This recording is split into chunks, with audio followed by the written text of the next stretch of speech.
அன்பு நண்பர்களே வணக்கம். நம்ம பொதுவாக நட்சத்திர பலன்கள் எல்லாம் பார்த்துன்னு வந்துட்டு இருந்தோம். அதில் இப்போ பூரட்டாதி நட்சத்திரத்துக்கு எப்படி இருக்குது அப்படின்னு பார்க்க போகிறோம். 27 நட்சத்திரங்களோட வரிசையில் 25வது நட்சத்திரமாக இருக்கக்கூடியது இந்த பூரட்டாதி நட்சத்திரம். இந்த பூரட்டாதி நட்சத்திரத்தினோட 1, 2, 3 இந்த பாதங்கள் கும்ப ராசிலையும் 4ஆம் பாதம் மீன ராசிலையும் வருது. இந்த பூரட்டாதி நட்சத்திரத்துக்கு அதிபதி அப்படின்னு சொன்னோம்னா குரு பகவான் தான் இதோட அதிபதி. இது காலில் முன்னங்கால், காலில் நம்ம ஃப்ரண்ட்டில் சொல்கிறோம் இல்லையா, ஆங்கிள் அப்படின்னு சொல்கிறோம் இல்லையா, அந்த முன்னங்கால், பாதம், அந்த இந்த முட்டிக்கு கீழே இருக்கக்கூடிய கால், பாதம், இதெல்லாம் இந்த நட்சத்திரம் ஆளுமை செய்கிறது. ஸோ பொதுவாக இந்த பூரட்டாதி நட்சத்திரம் குருவோட நட்சத்திரம்னாலும் 1, 2, 3 பாதங்கள் கும்பராசிலையும் 4ஆம் பாதம் மீன ராசிலையும் வருது. கும்பராசிக்கு அதிபதி சனி பகவான், மீனராசிக்கு அதிபதி குரு பகவான். பொதுவாக இந்த பூரட்டாதி நட்சத்திரம் மீன ராசிக்காரங்க கொஞ்சம் கஷ்டப்படுறவங்களா இருக்கிறத நம்ம வாழ்க்கையில் அனுபவத்தில் பார்க்க முடியுது. பொதுவாக இவங்க குருவோட நட்சத்திரன்றதுனால பொதுவாக நியாயமாக தான் நடப்பாங்க. இந்த ராசிக்கு நம்ம என்ன சொல்கிறோம்னா ஒரு கலசம் மாதிரி சொல்லுவோம். அது மாதிரி எல்லாத்தையும் வாங்கி தனக்குள்ளே வச்சுக்கிற மாதிரியான ஒரு தன்மையாக இருப்பாங்க. எதுலேயும் பட்டும் படாமல் இருக்கக்கூடிய ஒரு குணம் இருக்கும். அது மாதிரி எந்த ஒரு காரியத்தையும் எடுத்துட்டாங்கன்னா செஞ்சு கொடுத்துருவாங்க. ஆனால் இவங்க எடுக்கிறது ரொம்ப கஷ்டம். அதே மாதிரி எல்லா காரியத்தையும் தள்ளி போடுறவங்களாகவும் இருப்பாங்க. ஆனால் இவங்க எல்லாருக்கும், அப்பா அம்மாவுக்கோ இல்லை கூட பிறந்தவங்களுக்கோ அவங்களுடைய கடமை, தனக்கு என்ன செய்யணும்னு தோணுதோ, அவங்களுக்கு என்ன செய்யணுமோ அதை நேரத்துக்கு செய்வாங்க. இதெல்லாம் அவங்களுடைய பிரதானமான குணமாக இருக்குது. இவங்க பொதுவாக அநியாயத்துக்கு பொங்குவாங்கல்ல, அந்த பொங்குறதெல்லாம் அவங்களுக்கு நிறையா வரும். பொங்கல் நிறையா கிடைக்கும் அவங்களுக்கு. அநியாயத்தை கண்டு பொங்குவாங்க. மற்றவங்கள்ட்ட உடனே நான் உனக்கு சப்போர்ட் பண்ணி வரேன் அப்படின்னு போடுறவங்கள முக்கால்வாசி பேர் இந்த பூரட்டாதி நட்சத்திரத்தை நம்ம பார்க்க முடியும். ஏன்னா நியாய அநியாயங்களுக்கு கட்டுப்பட்டவங்க, பழமைவாதிகள், நம்ம முன்னால் இருந்ததை அப்படி ஃபாலோ பண்ணணும் அப்படின்னு நினைக்கக்கூடிய பழமைவாதிகளாகவும் அவங்க இருக்கிறதுக்கு வாய்ப்புகள் நிறையா இருக்குது.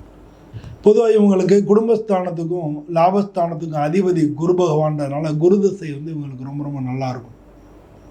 பூரட்டாதி நட்சத்திரம் குரு திசை நல்லாயிருக்கும். அது மாதிரி இந்த ராசிக்கு அதிபதியும் 12ஆம் வீட்டுக்கு அதிபதியும் சனி பகவான்றதுனால சனி பகவான் இவங்க ஜாதகத்தில் நல்லா இருந்தால் சனி பகவானுடைய திசையும் உங்களுக்கு நல்லா இருக்கும். பொதுவாக இந்த ராசிக்காரங்களுக்கு 4ஆவது வீட்டுக்கும் அதே மாதிரி 9ஆவது வீட்டுக்கும் அதிபதி சுக்கிரன். அந்த சுக்கிர தசையும் உங்களுக்கு நல்லாயிருக்கும். இது மாதிரி இவங்களுடைய ஜென்ரலான வாழ்க்கை பாதைகள் நல்லா இருக்கிறதுக்கான வாய்ப்புகள் நிறையா இருக்குது.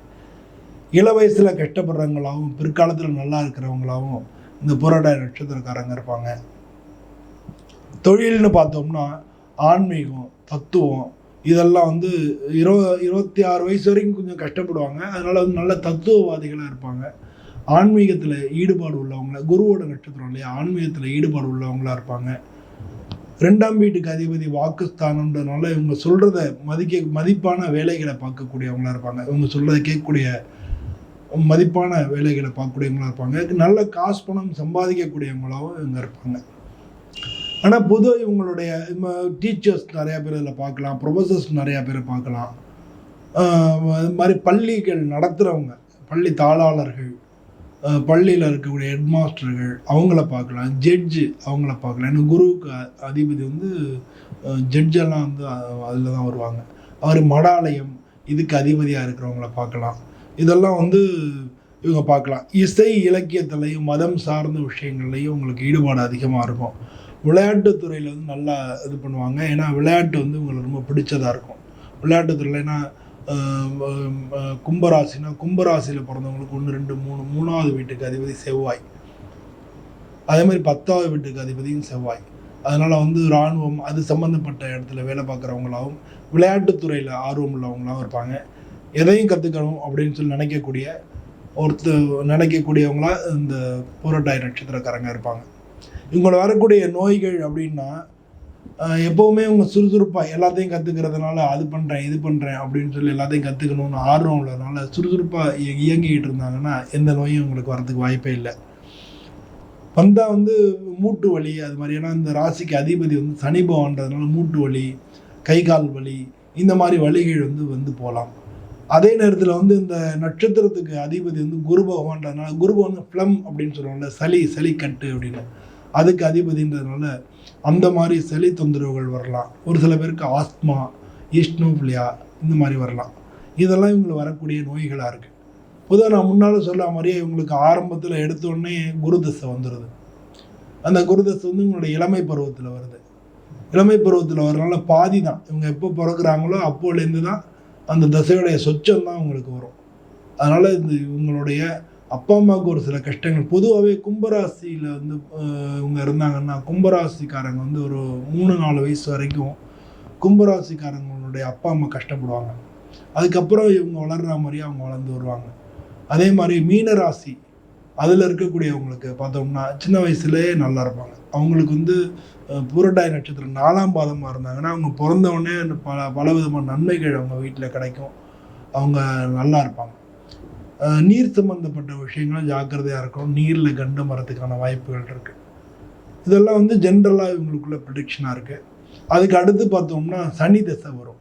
பொதுவாக இவங்களுடைய ராசிக்கு அதிபதி சனி பகவான் அப்படின்றதுனாலையும், மீனராசியில் பார்த்தோம்னா மீனராசியில் பூரட்டாதி நட்சத்திரம் வருது, அதுக்கு பார்த்தோம்னா 11-12 இதுக்கு அதிபதி சனி பகவான் வர்றதுனாலையும் சனி தசை பொதுவாக இவங்களுக்கு பெரிய லெவலில் தொந்தரவு கொடுக்கறதில்ல. ஆனாலும் இவங்களுக்கு வந்து பல சிரமங்களை கொடுக்கும். அதனால தான் சனி தசை முடிகிற வரைக்கும் 26-27 வயசு வரைக்கும் கொஞ்சம் அவங்க கஷ்டப்படுறவங்களா இருப்பாங்க. அதுக்கப்புறம் நல்லாயிருக்கும், லைஃப் நல்லாயிருக்கும்.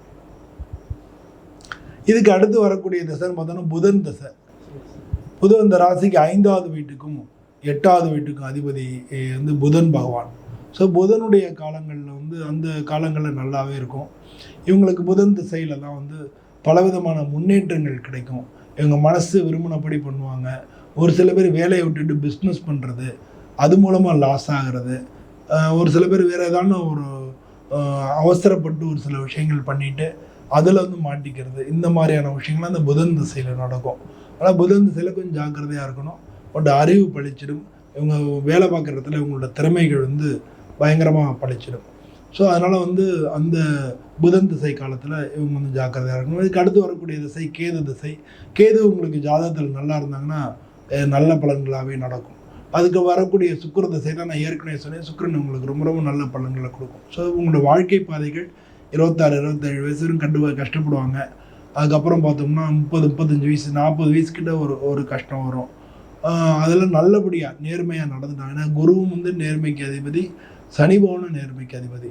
இவங்க நட்சத்திரத்துக்கு அதிபதி குரு, ராசிக்கு அதிபதி சனி. அதனால வந்து இவங்க கொஞ்சம் நேர்மையானவங்களாக இருந்துட்டாங்கன்னா வாழ்க்கை நல்லாயிருக்கும். நேர்மை தவறிட்டாங்கன்னா இவங்க வாழ்க்கை ரொம்ப கஷ்டப்படுற மாதிரி தான் இருக்கும். இதெல்லாம் வந்து இவங்களுடைய ஜென்ரலான குணங்களாக இருக்குது. இது அவங்க வரக்கூடிய திசை பலன்களாகவும் இருக்குது. இவங்களுக்குள்ள விருட்சம், இவங்களுக்குள்ள மரம் அப்படின்னு பார்த்தோம்னா தேமா மரம் அப்படின்ற பாலுள்ள மரங்கள். இந்த மரம் உள்ள இருக்கக்கூடிய கோயில்களில் போய் இவங்க வணங்கினாங்கன்னா இவங்களுக்கு வாழ்க்கை ரொம்ப சிறப்பாக இருக்கும். வாகனங்கள் வாங்கிறது, கடன்களை தீர்க்கிறது, விக்கிரகங்களை பிரதிஷ்டை பண்ணுறது, இதெல்லாம் வந்து இந்த நட்சத்திரத்தில் செஞ்சால் ரொம்ப நல்லாயிருக்கும். மந்திர உபதேசம் பண்ணுறதெல்லாம் கூட பண்ண நல்லாயிருக்கும். இவங்க வந்து வழிபடக்கூடிய தெய்வங்கள், சுவாமிகள் இல்லை கோயில்கள் அப்படின்னு பார்த்தோம்னா திருக்கோளி. திருக்கோளை பக்கத்தில் இருக்குது. திருக்கோளின்னு சொல்லி 7 சிவஸ்தலங்களில் ஒன்று. அந்த அந்த சப்தவிடங்க ஸ்தலங்களில் ஒன்று. அந்த ஸ்தலத்தில் வந்து கோழிநாதர் அப்படின்ற அந்த சுவாமியை வணங்கினா அவங்களுக்கு ரொம்ப ரொம்ப நல்லது. இவங்க சொல்ல வேண்டிய மந்திரம் வந்து ஓம் த்ரீம் ஹ்ரீம் க்ளீம் யக்ஷா குபேராய வைஷ்ணவனாயா தனதான்யதிபதையே தனதான்ய சம்பிரத்தியமே தேகிதாபய ஸ்வாஹா அப்படின்னு குபேர மந்திரத்தை இவங்க ரெகுலராக சொல்லிட்டு வந்தாங்கன்னா இவங்களுக்கு மிக நல்ல பலன்களே வாழ்க்கையெல்லாம் நடக்கும். இந்த நட்சத்திரத்துக்கு பொருந்தாத நட்சத்திரம் கிருத்திகை, உத்திரம், உத்திராடம், புனர்பூசம், விசாகம். இந்த நட்சத்திரங்கள்லாம் பொருந்தாத. இதை தவிர மற்ற நட்சத்திரங்கள்லாம் அவங்க ஜாதகத்தை வாங்கி பொருத்தங்கள் பார்த்து பண்ணிக்கிறது ரொம்ப நல்லது. பூரட்டாதி நட்சத்திர அன்பர்கள் அனைவருக்கும் வாழ்க்கை செம்மையாக இருக்க வேண்டும் என்று நான் இறைவனை வேண்டிக் கொண்டு உங்களிடம் விடைபெறுகிறேன். நன்றி, வணக்கம்.